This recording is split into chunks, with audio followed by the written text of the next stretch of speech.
Breath's third album, fourth if you count Isolera, an instrumental ambient album released last year, fits the description of a mixture of metal or post-metal and shoegaze perfectly.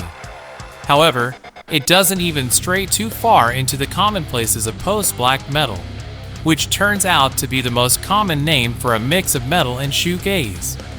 The sense of ambience and atmosphere created are really the fundamental points that are most effective in holding our attention, especially when they surprise us with some stylistic turns.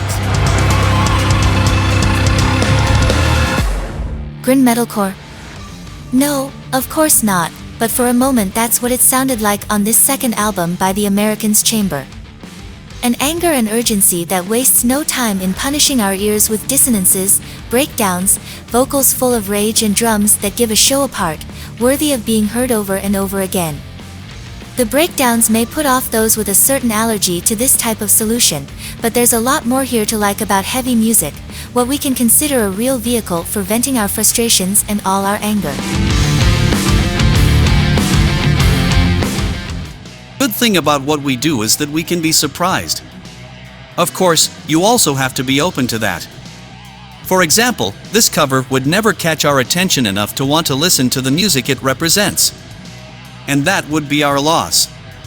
This self-titled album by Sweden's Dark Ocean Circle is an extremely inspired stoner rock that really speaks to our stoner hearts.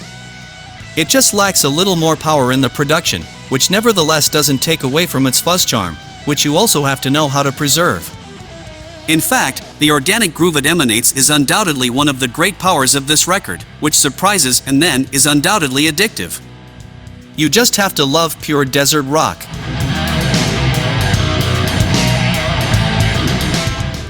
Without knowing much about the history of these Finns, I have to confess that my first contact with Hostage immediately had me completely hooked.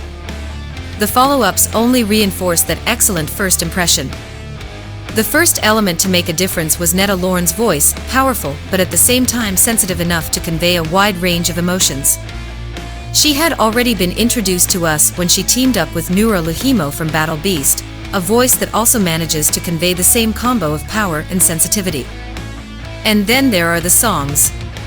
It's no use having a great voice if the vehicle for it to express itself isn't up to scratch. Bombastic, full of power, and the perfect bridge between hard rock and heavy metal, and between traditional and modern. Hostage is an impressive record.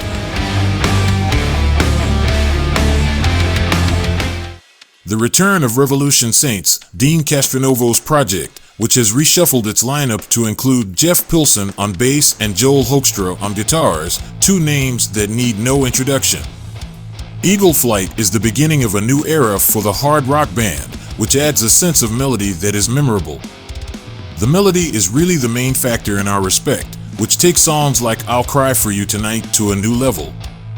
All in all, it's an era that promises a lot and already delivers something.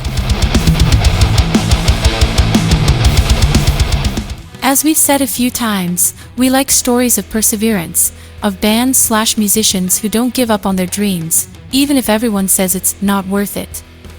In this particular case, we have the second album by Chileans Cathalepsy, who return with a second album almost 2 decades after their debut. Fight in the Sky, released in 2005, had a good impact on the South American underground scene, but they ended up going out of business in 2010. Reactivated by their mastermind Luigi Ansaldi in 2019, but now in the form of a project, they arrive at their second album with Blood and Amp, Steel. We then have that format of each song featuring a guest vocalist which, as I've said on previous occasions, undermines the ability to see this set of songs as a real album. On the other hand, their music is of undeniable quality, especially for power metal fans. And then the caliber of the guests is enviable.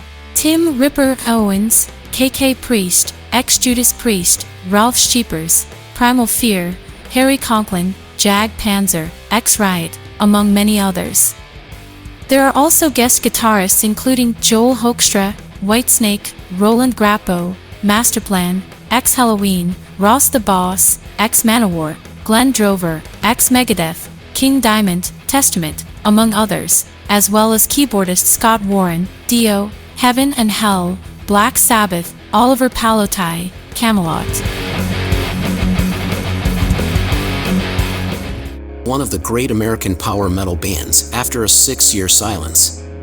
Even without being one of the biggest names in the scene, they are undoubtedly one of the North American representatives of the style, and, in addition to having a respectable track record, they have now added another solid album full of strong songs.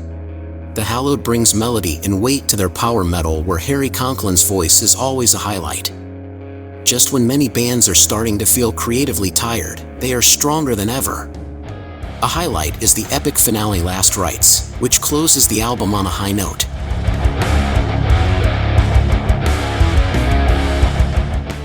Trying to explain the sound of Esben and the Witch has never been easy, and as their career progresses, this is not a task that is made any easier. Quite the opposite, given what we find here. No distortion to consider them metal or even rock, but an emotionality and ambience that prohibits them from standing next to anything mainstream and pop. It's amazing how this band manages to excite in such a sensitive way and speak to the hearts of those who like things like progressive or doom metal.